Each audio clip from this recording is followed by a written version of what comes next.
If you are getting close to 50 and you have not started investing for retirement yet, take a breath. You are not late. You are right on time for the plan we are about to build together. Welcome back to the Season Starter Show. I am David Marcel, and today we are talking about two things that go hand in hand, even though most people never plan them together. The first is how to start investing for retirement when you are approaching 50. The second is what you are actually going to do with your time once you get there, and how some of that time might even keep bringing in income. Money without a plan for your days can leave you comfortable but bored.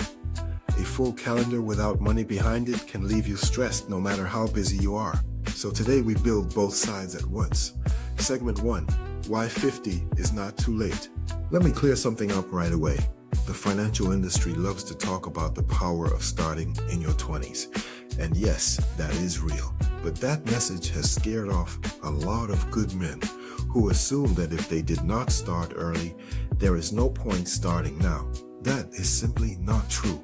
Here is the math that matters. If you are 50, you likely have 15 to 20 more working years ahead of you before you fully step back. That is still a meaningful runway. It is not the runway a 25-year-old has, so the strategy is different, but different does not mean smaller. The other thing working in your favor at 50 is income. Most men in their 50s are earning more than they ever have. You may have the house paid down or close to it. Kids may be through college or close to done. That gap between what you earn and what you spend is exactly where retirement money comes from. And for a lot of guys, that gap is wider at 50 than it was at 30. So rule number 1 for today. Starting at 50 is not a consolation prize. It is simply a different starting line. And we are going to run this race with a plan built for where you actually stand. Segment 2. The building blocks of investing. After 50, know what you are working with before you put a single dollar into an investment. Sit down and get a full picture of where you stand. List every retirement account you already have, even old ones from jobs you left years ago. List any pension you may be owed. List savings, any property, and any debt you are still carrying. You cannot build a strong plan on top of a picture you cannot see clearly. Take advantage of catch-up contribution. Once you turn 50, the government allows you to put extra money into retirement accounts beyond the normal yearly limit. This is called a catch-up contribution, and it exists specifically for people in your position. If you have a workplace retirement plan or an individual retirement account, ask your plan provider exactly what your catch-up limit is this year, because these numbers are adjusted regularly. This single feature can meaningfully speed up what you are able to save in the years you have left before retirement. Get the full employer match. If your job offers any kind of matching contribution to a retirement plan, treat that match as part of your paycheck. Walking away from a full match is walking away from money that is already yours to claim. If you are not contributing enough to capture the full match, that is the very first adjustment to make even before anything else on this list. Rethink your risk. Do not abandon growth. There is an old rule that says, as you age, you should move everything into safe, low-growth investments.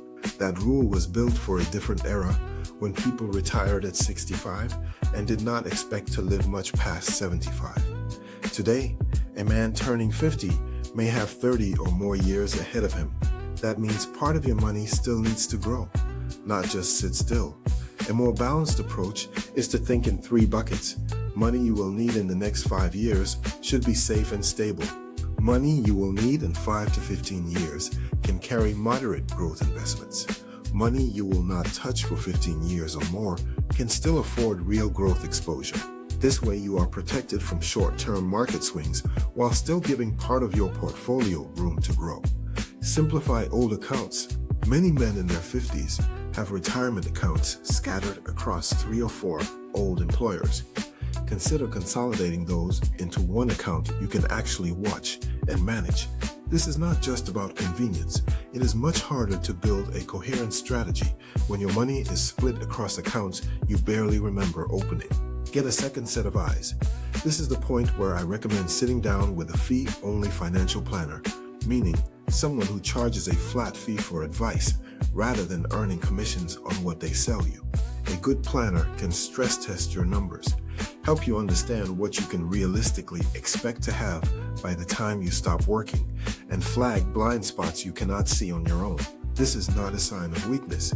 It is exactly what a smart, careful man does with any decision this important. Protect what you are building.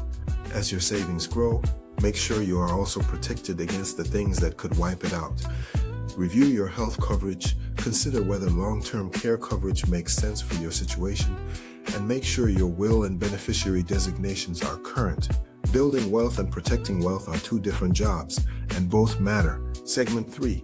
What will you actually do with your time? Now let us turn to the half of this conversation that almost nobody plans for. Most men spend years preparing the financial side of retirement and almost no time preparing for the emotional and practical side, which is what fills your Tuesday morning when there is no job to go to. Here is something worth sitting with. Study after study on retirement satisfaction points to the same finding. The men who struggle most after leaving full-time work are not usually the ones with the least money. They are the ones with the least sense of purpose. Work gave them structure, identity, and daily human contact, and when it disappeared, nothing replaced it. Start asking the question now, not later. If you are approaching 50, you likely have 10 or more years before you fully step back from work. That is enough time to actually test out what your next chapter could look like, rather than guessing at 65 and hoping it fits. Ask yourself what you have always wanted more time for. Maybe it is woodworking, fishing, restoring an old car, writing, gardening, coaching, or traveling. Maybe it is simply more time with grandchildren. Whatever it is, do not wait until your last day of work to try it for the first time. Consider an encore chapter, not a full stop. Retirement does not have to mean a hard stop. Many men find far more satisfaction in what is sometimes called an encore chapter, a second act that uses skills you already have, but on your own terms. This might mean part-time consulting in your field, teaching or mentoring younger people coming up behind you, or turning a hobby into a small income stream. This matters for two reasons. First, staying engaged in some kind of purposeful work tends to support both mental and physical health as we age.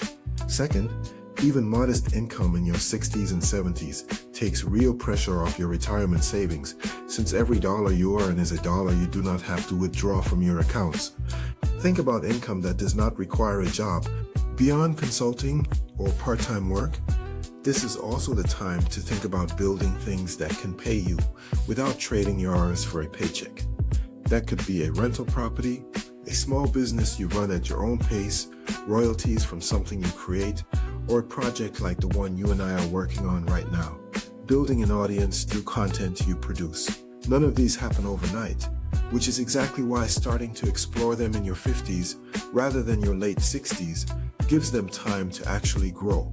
Rebuild your social structure on purpose. A lot of men get most of their friendships through work without ever noticing it. When the job ends, so does a huge portion of their daily social contact.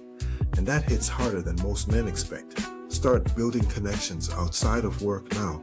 That might be a men's group, a church community, a hobby club, a volunteer organization, or simply making more effort with old friends you have let drift. Do not leave your social life as something that just happens. Build it the same way you are building your investment account, on purpose and a little at a time. Protect your health like it is part of the plan. None of this works if your health does not hold up. The years between 50 and retirement are the years to build the habits that carry you through the next chapter.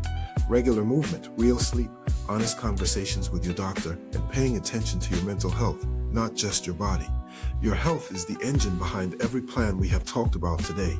Segment 4, putting it all together. Here is how I want you to leave this episode. Do not treat your finances and your future days as two separate projects. They are one plan with two halves. This month, take 3 actions.